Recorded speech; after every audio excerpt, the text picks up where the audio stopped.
दोस्तों, child psychologist Manju Mehta साहिबा भी हमारे बीच मौजूद हैं। आइए इनसे मुलाकात करें, कुछ बातचीत करें। डॉक्टर साहब, अभी आप ये किस्से सुन ही रहे हैं, तो इस बढ़ती हुई आबादी से जो बच्चे हैं उन पर क्या असर पड़ता है? बहुत सारे बच्चे जो बहुत लार्ज फैमिली से आते हैं, तो उन केसेस में आजकल के युग में उनको संभालने में काफ़ी प्रॉब्लम्स आती हैं और वो बच्चे जो हैं वो पूरी तरीके से लाइफ में जो अचीव करना चाहिए, social status, education, proper earning, वो सब नहीं कर सकते हैं। और बहुत सारी ऐसे भी होते हैं कि उन केसेस में मेंटल इलनेस भी कभी बहुत ज़्यादा पाई जाती है जो लार्ज फैमिली से आते हैं। और उनमें कभी कभी ऐसे भी होता है कि क्राइम रेट और बाकी सोशल प्रॉब्लम्स जो हैं वो भी ज़्यादा हो जाती हैं। एहसास कमतरी भी हो जाती, इंफीरियरिटी कॉम्प्लेक्स। ये जनरेशन्स पे इफ़ेक्ट पड़ता है, एक इंडिविजुअल पे नहीं पड़ता।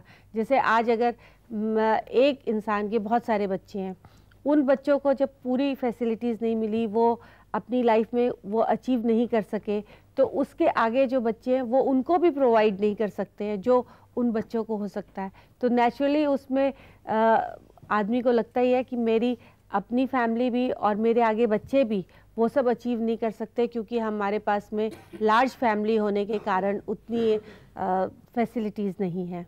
डॉक्टर साहिबा, ये जो माँ बाप हैं इनकी क्या साइकोलॉजी होती है? ये ज़्यादा बच्चे क्यों पैदा करना चाहते हैं? पुराने लोग तो ये सोचते हैं कि ये भगवान की देन है और वो कभी इस बारे में नहीं सोचते थे कि फैमिली प्लानिंग की है। कुछ लोग एडमिट करते हैं कि लड़का हमको चाहिए था इसलिए हमने इतनी बड़ी फैमिली कर दी है।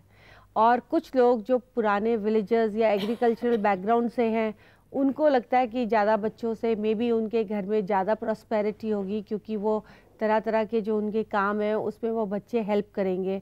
तो पुरानी औरतें तो बहुत खुशी से जितने भी बच्चे हैं, चाहे उससे उनको जितनी भी मुश्किलें उठानी पड़ती हैं, वो फिर भी उनको एक्सेप्ट करती हैं और बड़ा प्राइड फील करती हैं कि मेरे इतने बच्चे हैं। लेकिन आजकल के उसमें तो इट इज़ डिफरेंट कि बहुत सारी जो विमेन है वो इस बात को बताना नहीं चाहते कि उसके इतने सारे बच्चे हैं, और कई बार वो इस फैक्ट को हाइड भी करना चाहते हैं कि हमारे इतने बच्चे हैं।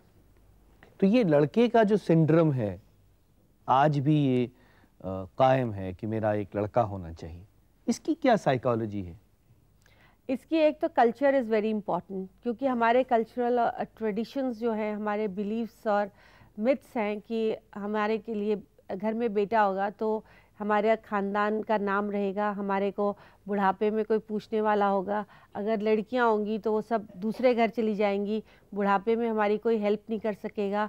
एज ए साइकोलॉजिस्ट आप क्या समझती हैं, एक हैप्पी फैमिली, आइडियल फैमिली कौन सी होती है? तो एक मॉडरेट साइज फैमिली में जहाँ इंटरेक्शन ठीक से फैमिली मेम्बर्स के बीच में हो सकता है, पेरेंट्स अपने बच्चों के साथ में शेयर कर सकते हैं, अपनी उनको ठीक से परवरिश कर सकते हैं, और इंटरपर्सनल रिलेशनशिप जो सबसे इम्पॉर्टेंट चीज़ है, जो दो बच्चों में आ सकती है, वो बहुत बड़ी फैमिलीज़ में नहीं आ सकती। तो उसमें two children they are good enough to provide unity and to provide all the things that a family needs. Thank you very much. जख्मों के सिलसिले हैं तिले बेकरार में, कब से खड़े हैं लोग गमों की कतार में। दोस्तों, आज की हमारी जिंदगी कतारों की जिंदगी है, जहां जिंदगी की हर आहट पर, हर दस्तक पर, हर धड़कन पर कतारों की भीड़ है, कतारों का मेला है, कतारों का रेला है, कतारों का शोर है, कतारों का जोर है। यानी घर से चले तो बस की कतार, राशन के लिए बेबस की कतार, अस्पतालों में हर मर्ज की कतार, दफ्तरों में हर तर्ज की कतार और मुर्दा घरों में खुद गर्ज की कतार। यानी इस कदर कतारों की भीड़ है कि इन कतारों में सुबह शाम इंतजार करते करते इंसान ज़ारो कतार रोने लगता है, चीखने लगता है, चिल्लाने लगता है, घबराने लगता है। इसलिए दोस्तों, अगर इससे ज़्यादा आबादी की कतारें बढ़ी तो फिर हम बर्बादी, तबाही और क़यामत की कतार में खड़े हो जाएंगे। हमें कोशिश करनी चाहिए ऐसा ना हो। हमें कोशिश करनी चाहिए अपने मुहिम में, अपने आंदोलन में, अपनी मूवमेंट में हम कामयाब हों। हमें कोशिश करनी चाहिए।